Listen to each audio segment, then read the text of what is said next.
Coming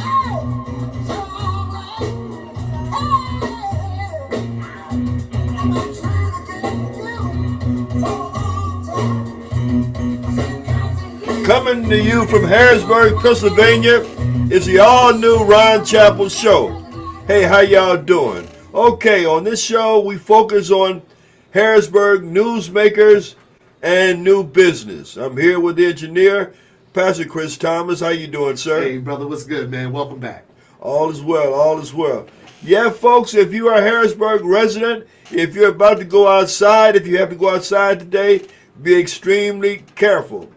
The roads are kind of slippery, and the sidewalks that were frozen over, and they are slippery indeed. So if you have an elderly person in your family that needs something from the store, well, then you are a sorry child if you allow your elderly parent to go out slipping and sliding on that cold, frozen sidewalk. So be very, very careful and be very mindful of the situation. Okay, as always, we have a sound-off line here at the all-new Ron Chappell Show. So if you are a Harrisburg resident, if you want to call in and sound off about city services not being taken care of, well then feel free to call in and let everybody know about it.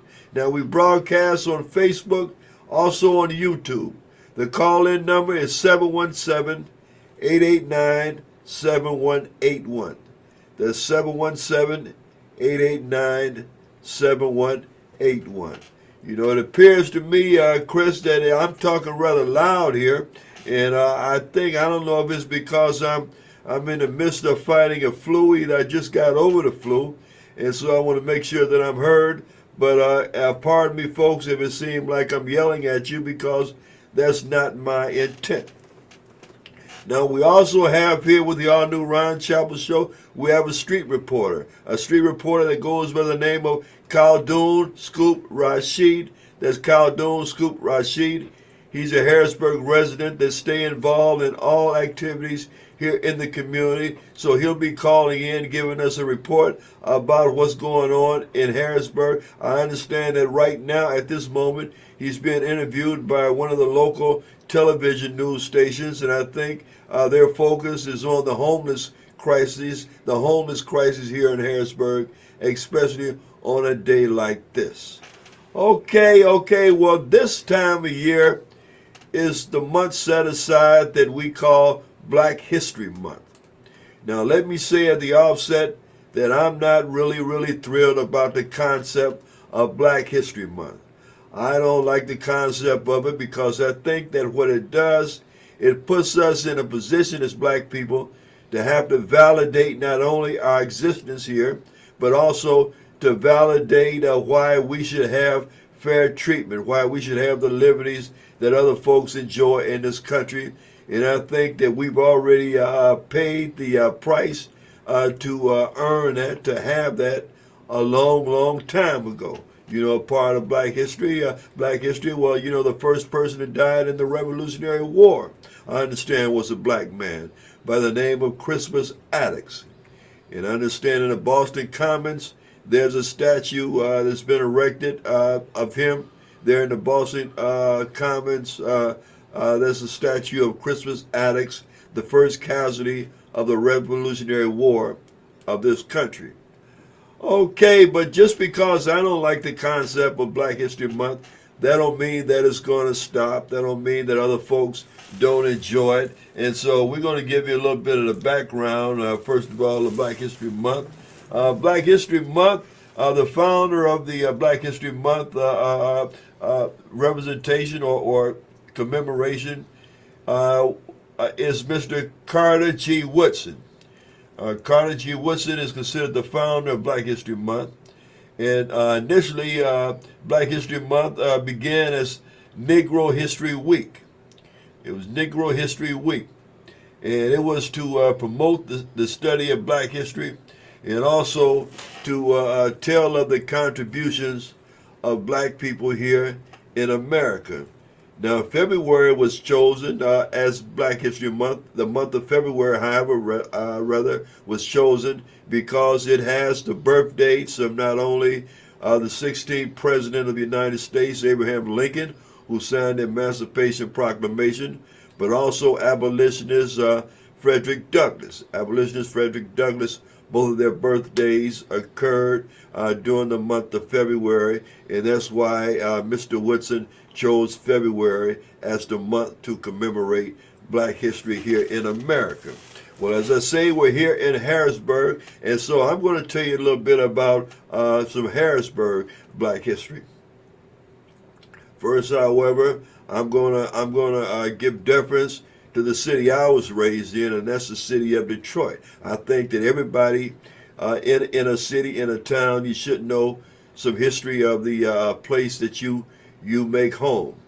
And so with Detroit, which you see I'm still in the Detroit Lion regalia, which is a personal tradition of mine. I represent my team up into and including the Super Bowl. And so this is the last week that you'll see me in the Detroit Lions gear, because the Super Bowl is this coming Sunday, and that will conclude football for this season. Now, I'm not going to talk about the team that I suggest will win the game, because one thing I found, Chris, sure, is that every time I brag on a team, when I brag on a team, and this has been proven, I guess 8 out of 10 times on my Facebook page, every time I brag on a team, that team ends up losing. Wow.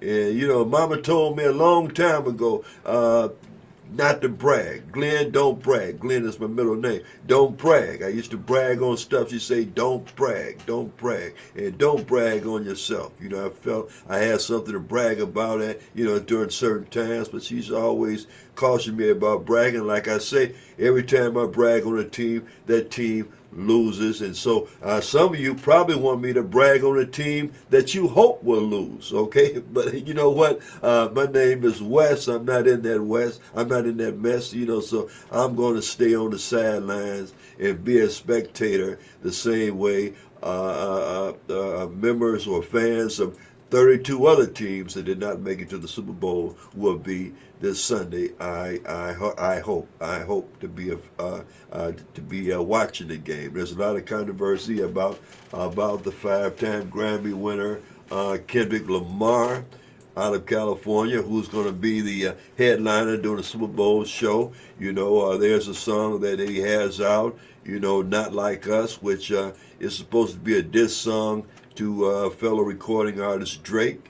And there's some controversial lines in there which are suggesting that Drake was a pedophile or is a pedophile.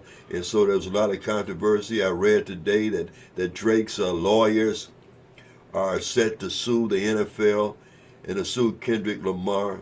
And even the Grammys, believe it or not, Chris Thomas. Okay. I don't know why they would want to sue the Grammys if the public chose that song to be a popular song, if they bought a lot of selections of that song, but they're all geared up, I understand, to sue them, to sue Kendrick Lamar and the other aforementioned entities if that song is played, if that song is played at the Super Bowl. I don't know if they're going under some kind of public humiliation, something like that, Pastor Thomas. Sure. But, I heard an old saying that nothing hurts like the truth. You understand what I'm saying? My. Nothing hurts like the truth, and so if the shoes fit, lace them up. If the shoes don't fit, well, then they are not for you, and the truth is the proverbial shoes that I'm speaking of in this particular case. Well, like I said, I'm going to tell a little bit about Detroit history, which I'm rather familiar with. Detroit, Michigan, had the first black U.S. congressman since Reconstruction, and that's the late Charles C. Diggs. Late Charles C. Diggs was, as a matter of fact, Charles C. Diggs, Pastor Thomas, was a forerunner to Adam Clayton Powell. Okay. To Adam Clayton Powell. A lot of you know of the very popular, charismatic, outspoken late Adam Clayton Powell. But Charles C. Diggs was a forerunner to him as far as being a black man in the U.S. Congress. Okay, Detroit also had the very first black automobile dealership. Dealership, Chris Thomas. And I believe that was a brother named Ed Davis. And and then there was another black man that owned a car dealership, and that was Mr. Nathan Conyers. Mr. Nathan Conyers, you know, who was a brother of Congressman John Conyers, also of Detroit, Pastor Thomas. Okay, You know, okay. at one time Detroit boasted the most black millionaires in America. At one time, Detroit had the title of having the most black millionaires in the country. And of course, Detroit is the city that put the nation on wheels. To put the nation on wheels, Pastor Thomas. Sure. I believe that's where the first automobile factory was built, was established there in Detroit, Michigan. And as a matter of fact, I think it was the Henry Ford building, which is still standing. It's not in use right now. I think it's a part of the historic register, Pastor Thomas. Uh-huh. And it's right there on Woodward Avenue in Highland Park. I think right around Highland Park and Puritan is on the east side of the street there. And that's where the Model Ts were made at, Pastor Thomas. Okay, okay. That's where the Model Ts were made at. Incidentally, here's I guess a family note about excuse me, about Henry Ford and the Henry Ford Motor Company. My aunt's husband, my aunt Mary Nettles, she married Samuel Nettles. Samuel Nettles' blood brother, by the name of Willie Parker, was the first black electrician for the Ford Motor Company. And some of my cousins that may be watching now from Detroit that don't even know this history. So Willie Parker was Henry Ford's first black electrician. Now, when it happened, Willie Parker, as the majority of my family, my roots originated in Alabama, and they came to Detroit back in the early 50s. And Willie Parker happened to made acquaintance with Henry Ford, Pastor Thomas. Okay. And Henry Ford took a liking to him and sent him to electronic school. And thus he became the first black electrician for the Ford Motor Company. And when he died, probably around 1985, there was a half-page story on him in the Detroit Free Press. Now that's a historical fact. And those are some historical black history facts from Detroit, Michigan. You know, many times on the street the kids say, however, Pastor Thomas, it's not where you from, it's where you're at. Yes, sir. It's not where you from, it's where you're at. It's not how you begin, it's about how you finish up or where you're at right now. So it's not from where you're from, it's where you're at. So right now, I'm in Harrisburg, and someone is calling me, and this phone should be off, so I'm just going to swipe that away. Okay, okay, and so anyway, I'm in Harrisburg, PA right now, as I said, and so what I'm going to do, as we await the call from Khaldun, Scoop Rashid, or unless some of you want to call in and sound off about what's bothering you here in Harrisburg, let me give you some black history facts of Harrisburg. And I mentioned the NFL a moment ago, Pastor Thomas. Yes, sir. And so I'm going to start. I think I'm going to change course here, and I'm going to start mentioning some of the black NFL players that have their origin right here in Harrisburg. And if I miss some of these names, if I miss some of the players, I'm asking you, Harrisburg residents, to please call in at 717-889-7181. That's 717-889-7181. Or text in the names of the people that I may miss, because I just said that I'm not from here, so I don't know all of the history. I did do some research, and so, but anyway, let's start with Micah Parsons of the Dallas Cowboys, who once considered themselves as America's team. I think that may be up to question right now, however, Pastor Thomas. Right. But Micah Parsons from Harrisburg, Pennsylvania. Okay, how about Joey Porter Jr.? Joey Porter Jr. He's a cornerback, I believe, with the Pittsburgh Steelers. You know, he grew up right here in Harrisburg, Pennsylvania. How about LaShawn McCoy from Harrisburg, Pennsylvania? How about Marcus Colson from an area surrounding Harrisburg, Pennsylvania? How about Ricky Waters from right here in Harrisburg, Pennsylvania? How about the late, great Denny Green? He was a head coach of the Minnesota Vikings, among other positions in the NFL, but right here in Harrisburg, Pennsylvania. And as I say, I'm pretty certain that I missed a name or two, or I may have missed several names. And so please feel free to call in and enlighten us and give me some positive correction. And so also, anyway, and this same number keeps calling back. And I'm just going to have to swipe that away again and get back to him. It's a 717 number, and I hope it's no urgency. I hope it's no emergency. Rather, I meant to say. But anyway, I'll get back with them.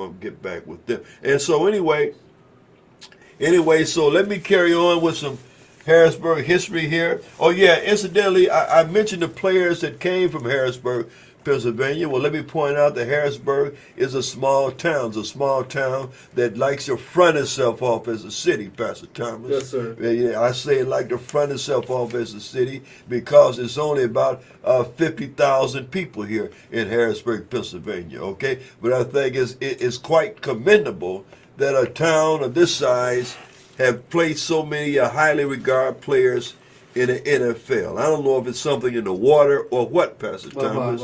And besides football, it's also the home of Chris Franklin. Chris Handles Franklin of the world famous Harlem Globetrotters. He grew up right here in Harrisburg, Pennsylvania. Now here's some other Afro-Americans who helped shape Harrisburg area history, and we'll begin with abolitionist Jane Marie Mars Chester. Now, she was born a slave in 1801 in Virginia. She escaped to the North in 1825. She married George Chester, who operated a restaurant, and it became Harrisburg's major caterer.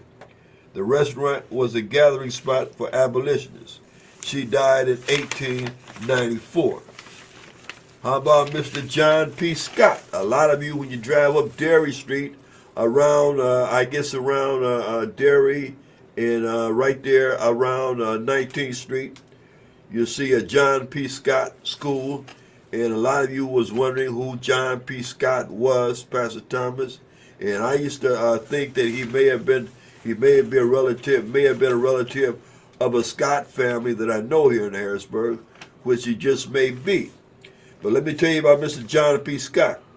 He became Harrisburg's first black school administrator when he was appointed Calder building principal. Now, he touched the lives of thousands of students in his 47-year career. Excuse me. Scott was the patriarch of one of the city's most enduring families.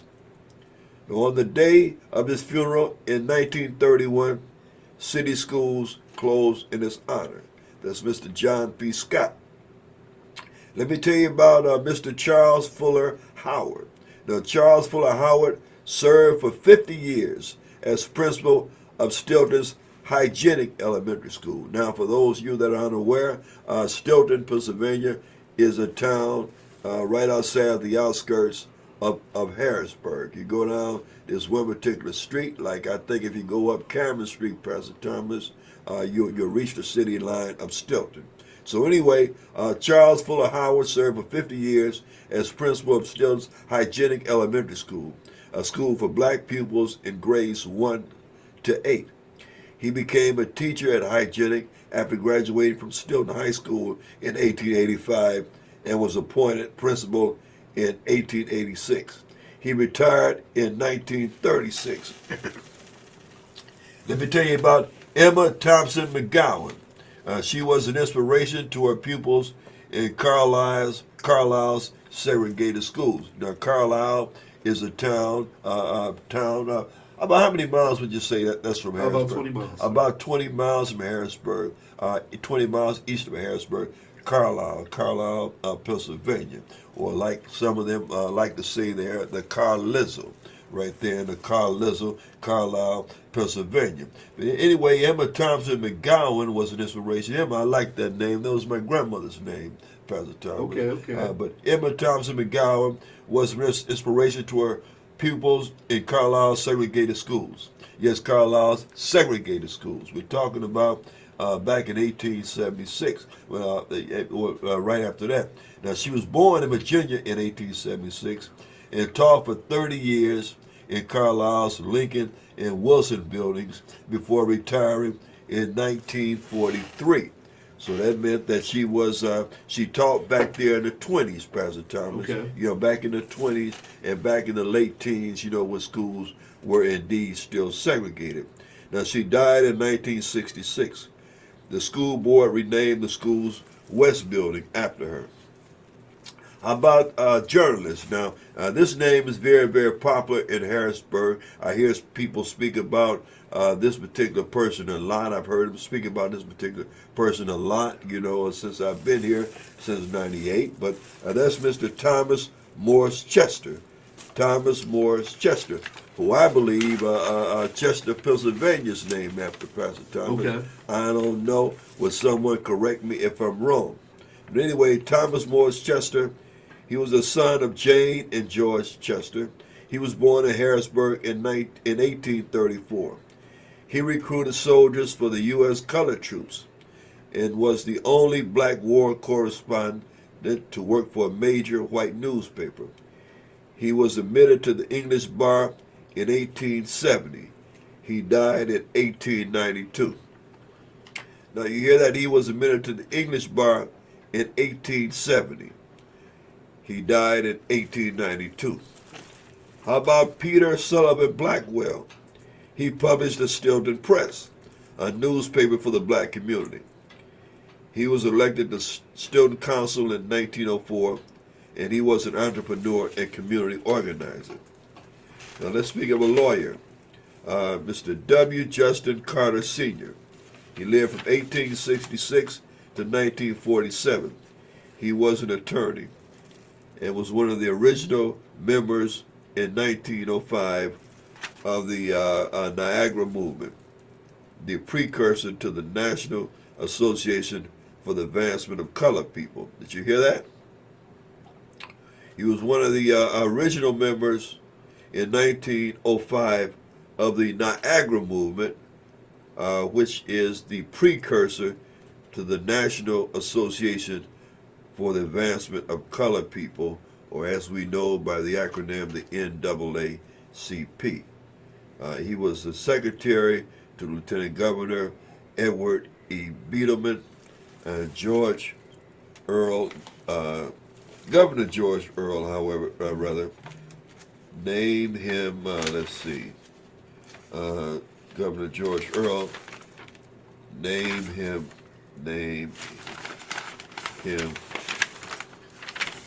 okay, and chairman of a commission to rewrite the State Workers' Compensation Act. Okay, and so those are a few of the black notables here from Harrisburg, in the Harrisburg area.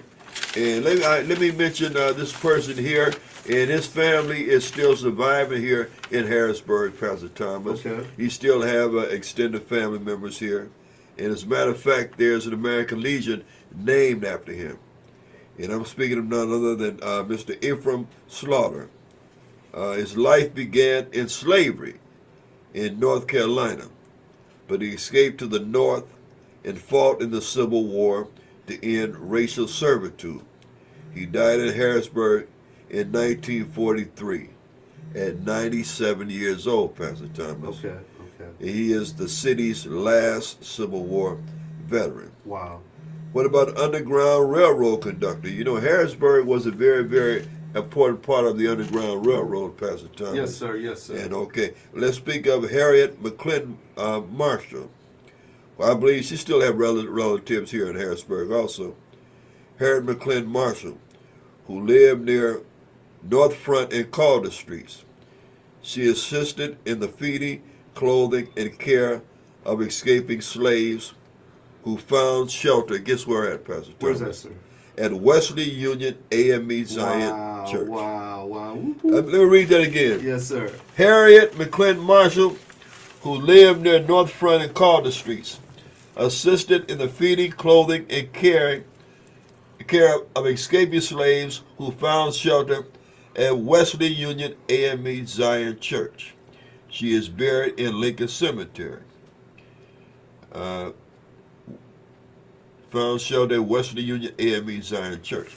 Well, the reason I read that again and pointed that out to Pastor Thomas, I don't know if he knew or not, but that's where we sit at right now. He knew that we were sitting here right now, but I don't know if he knew that bit of black history about Wesley Union AME Church, because we are here in the lower level of Wesley Union AME Zion Church, Pastor Thomas. Yes, sir.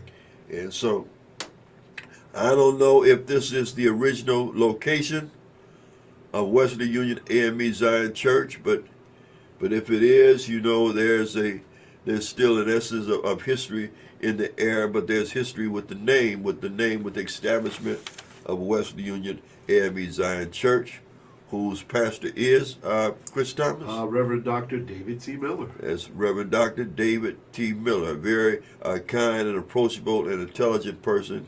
And please feel free to come by. Now, this is a secular broadcast, but since I brought it up, what are the times of worship for AME Zion Church? Actually, they're doing a big celebration all through the month of February, but their normal services begin at 10:30, and they're normally about an hour in length. So again, if you want to join them for Sunday morning worship, you're invited to 2219 North 5th in Camp Street, Uptown Harrisburg, just a block or so from the YMCA. Service times at 10:30 a.m. All right, thank you, sir. Thank you. And I'm not surprised that they have some Black History Month events here at Wesley Union AME Church.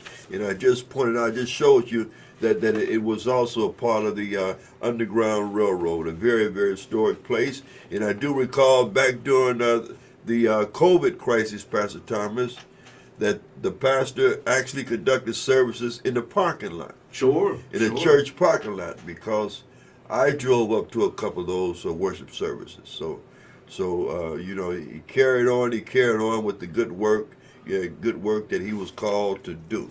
And so, you know, but anyway, so that's a bit of some Harrisburg Black history.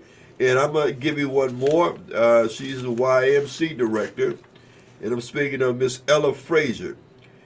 She was executive director of the Harrisburg YWCA Phyllis Wheatley branch, which was located at Colton and Briggs Streets from 1923 to 1955. She involved girls in athletic programs, encouraged teens to learn office skills, offered homemaking advice to young mothers, and at night often took to the streets to talk to idle youth, suggesting they come involved in productive activities. She died in 1977. Okay, so there you have it. There's some Harrisburg Black history, and let me give you a little updated offering of Harrisburg Black history. The first black mayor of Harrisburg was a lady by the name of Linda D. Thompson. Linda D. Thompson, I believe she became mayor of Harrisburg. I believe was it 2008 or 2009, Pastor Thomas. Okay. But that was probably about 3 administrations ago. You know, she defeated a mayor that had sat in that position in Harrisburg for more than 32 years. And so right now, as I say, we have about the 3rd mayor since Linda D. Thompson, and she's also a black lady. Her name is the Honorable Wanda D. Williams. She sits as mayor here of Harrisburg. And speaking of mayors, and I started with Detroit, the first black mayor of Detroit was the Honorable Coleman Andrew Young. Coleman A. Young, who was a mentor of mine, Pastor Thomas. Okay. He was very, very outspoken. He didn't take any shorts. He told you how he felt. There was no doubt in anybody's mind where he stood with you or where he stood on any matters. As a matter of fact, let me give you a little bit of a historical insight about the attitude, and this also has some Hollywood history with Coleman A. Young, Pastor Thomas. Sure. Now he served, I believe, for 4 terms in Harrisburg. As a matter of fact, I worked on a couple of his campaigns, but he, as the first black mayor of Harrisburg, he was sort of set upon the same way Barack Obama. Well, matter of fact, he was an ex-Tuskegee Airman, and he was a 17-year state senator. So he was highly qualified to sit in that position, Pastor Thomas. But he was sort of set upon the same way Barack Obama was set upon here by the what's his name? Mitch McConnell. We wish him well. He was recently rushed to the hospital, after falling twice. But anyway, he was sort of set upon like Barack Obama was by the Mitch McConnell-controlled Republican-led Senate, and so the FBI was constantly investigating Coleman A. Young, Pastor Thomas, trying to catch him up in some kind of case, of wrongdoing. Sure. And so one time after his second election, right before the inauguration, he was being interviewed by a young CBS affiliate reporter named Ron Hansen. Now, Ron Hansen, who had been on a job for probably about maybe a year or two, he put the microphone in Coleman Young's face, which Coleman Young had a habit of saying more than once. He told reporters, "You want to get that damn microphone out of my face?" But anyway, and he would talk just like that, But anyway, so he put the microphone in Coleman Young's face, and he said to Coleman Young, he said, "Congratulations on your re-election, and I want to share something with you right now. The FBI told me to watch you, to contact them if they saw anything that looked suspicious about you and your administration." Now he thought he was sharing some good news to Mayor Young, but Mayor Young got rather indignant about it. He said, "Well, what the hell are you telling me that for now? Wow. Why are you telling me now?" And so on and so forth. And then the news reporter cut the interview. Well, that news reporter the following week no longer worked for the CBS affiliate in Detroit. And he became, later on in life, the television host of To Catch a Predator. Wow. To Catch a Predator. That guy, he changed his name, but that's the same guy because, at that time, way back then, he was probably only about 24 years old, with a black full head of hair, sort of almost like the Beatles, But like after Coleman Young tersely told him off, CBS relieved him of work, and so he ended up eventually being the host of To Catch a Predator with NBC, and so. But anyway, like I say, that was Detroit's first black mayor, and I told you about Harrisburg's first black mayor, who happens to be a female. And right now we have a mayoral election coming up in November. I believe the primary for that election is in May. And Pastor Thomas, we have an announcement. Now we try to shy away from political announcements unless their campaign is sponsoring the advertisement of that particular candidate. But we're doing this on the strength of this person being a longtime supporter of the Ron Chapel shows here at The Voice 17104, and I believe that he has a petition signing coming up, and he's a candidate for mayor. And so, Chris, I'm going to ask you to read the particulars about that petition signing event, please, sir. Sure. Again, the city of Harrisburg is welcome to join Lamont Jones. Again, like you said, he's having a petition signing event that's coming up Wednesday, February 19th at 6 p.m. to 8 p.m. at Rookie's Burger Bar. Again, that's 2238 Dairy Street in Harrisburg. Again, are you a registered Democrat in the city of Harrisburg? Then come out, help Brother Lamont Jones, mayoral candidate, secure a spot on the May 20th primary election ballot. Again, they need your support. Thank you. Yes, to run a campaign costs a lot of money. It costs a lot of money.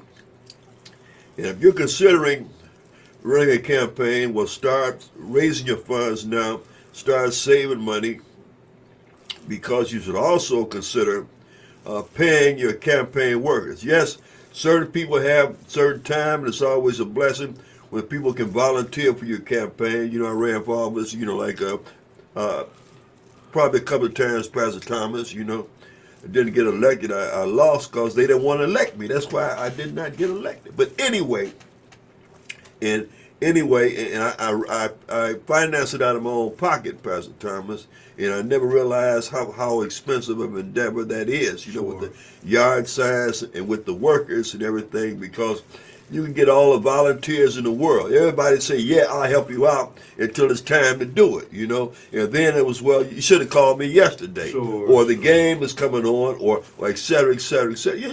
Just like the little red hen, Pastor Thomas. Yes, I'm going sir. to talk in there because I talk about this a lot, in certain situations. Little red hen had baked the cake, and everybody came and they enjoyed the cake. They came there, with the bibs on, and they ate up all the woman's cake, right? And so the following spring, she said, you know what? I got to go out and plant some more wheat. And everybody, with crumbs all over their face. Well, listen, next time you want to plant some wheat, call me. Call me. A guy with one guy, a strong, healthy guy, say, well, next time you have to harvest that wheat, call me. I help you chop it down. A guy with a truck say, next time you want to take that wheat to the mill, call me. I got a big truck. You know what I mean? So the following year rolled around, and she started to plant the wheat. She called the guy that was going to help her plant the wheat, and the guy said, I would come and help you, but my leg hurt. I really can't walk around that much. So she said, okay, thank you. She called the guy that was going to help her chop the wheat, and he said, well, I would help you, but the game is coming on, and my team is playing, so I can't make it over there. Well, she said, well, listen, that's only a game for one day. He said, no, my team is in the playoffs, so it's going to be a few days, so I can't do it. So she did it herself. She called the guy with the truck. You want to help me take the wheat to the mill? He said, well, my truck needs gas, besides, there's something wrong with the transmission. And I think I need a new carburetor. So to make a long story short, everybody will say, yeah, they'll help. Everybody will say, yeah, they'll volunteer until it's time to do it, until it's time to do it. And they're going to come up with excuses like you never heard before. So I'm saying, I'll let them say, be willing to be prepared to pay your campaign workers, to pay your people. You should be able to pay at least a certain amount of campaign workers. It's going to be sitting out there all day for you, trying to get people to vote for you. And one thing, something kind of teed me off, Pastor Thomas. The last time I volunteered for a campaign, Pastor Thomas, I found myself at a couple polling places trying to campaign for the candidate. You understand what I'm saying, Pastor Thomas? Right. I had to tell people, I was in a position where I had to tell people who the candidate was and why they should vote for the candidate, which was completely awkward, and which is something that I should not have had to do, Pastor Thomas. Sure. The only thing I should have been able or had to do was to remind people to vote for that candidate. So please, Do all your campaigning. Make sure that people know who you are and what you're about and why you're running and why they should elect you before election day. Don't have your campaign workers out there put in a position where they have to campaign for you. You know, whatever. If you don't want to do the work, well then don't run for office, okay? Don't run for office. And if you do run for office, if you expect people to work for you all them hours, be willing to pay them something. Be willing to pay them something. It was not just a Big Mac, Pastor Thomas. Yes, sir. It was not just a bag of chips and a soda. Be willing to do something for them also. Because after all, the position you're going for, unless you're running for the school board, Pastor Thomas, that position is going to compensate you. That position is going to compensate you, so you should be willing to compensate the people that are helping you get that position. You know, somebody need to say it, Pastor Thomas. Yes, sir. And I'm just the guy to say it because still, I'm that guy. I'm that guy. Well, I tell you what, the time is drawn to a close here on the all-new Ron Chapel Show. Unfortunately, we did not get a call from Khaldun Scoop Rashid to let us know the happenings here on the streets of Harrisburg. Pertinent news that we all should know. Hopefully his interview went well with the local news station. You'll probably see him on TV later on today and tonight. So we wish him well and know when you see him that he's also a contributor here with the all-new Ron Chapel Show, where we like to emphasize and focus on Harrisburg newsmakers and also new businesses here in Harrisburg. So if you have a new business, if you're starting a new business here in Harrisburg, please reach out to us so we can help promote and advertise your business. And always, if you have a nonprofit event, you know, here in Harrisburg that will benefit the community, please reach out to us so we can post that on our community notes for all to know about. Now, thank you. I hope we shed some light on some Harrisburg area Black history. And hold that thought just a minute. Pastor Thomas, pardon me, folks. Now, we were scheduled to have Harrisburg foremost historian. I'm not going to say black historian. A man happens to be black, but Harrisburg's foremost historian, that's Mr. Caleb Jackson Jr. You know, we were looking forward to having him on the program to give us some in-depth Harrisburg black history, but he's recently home now, recuperating from a mild stroke. And so we wish him well. And so if you have a way to contact him, reach out to him or go on Facebook and leave him a message, inbox him a message with your love and with your best wishes for him to have a speedy and a complete recovery. And so now, Pastor Thomas, you can come on in, you know, with the closing song there. And so we thank you for taking the time to view the all-new Ron Chapel Show. And we hope that you join us again next Thursday between 12 and 12:30. Unless your phone calls take us beyond that time. Here at thevoice17104.com, we broadcast, as I said earlier, on Facebook and also on YouTube. So please feel free, and we encourage you, if you feel it worthy, to like and share the program. So take care, y'all. Take care, y'all. I'm going to try to nurse this cold, this flu, whatever this bug is on out of me.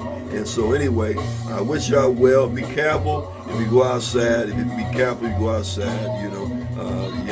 Because the roads are kind of slippery. And the sidewalks are still frozen. It's like a sheet, you know, they talk about black ice, that black ice is out there on the streets. And some dark gray ice there on the sidewalks. So be very, very careful out there, okay? Okay, so try to help somebody. Happy Black History Month. And I hope you enjoy the Super Bowl if you are a football fan.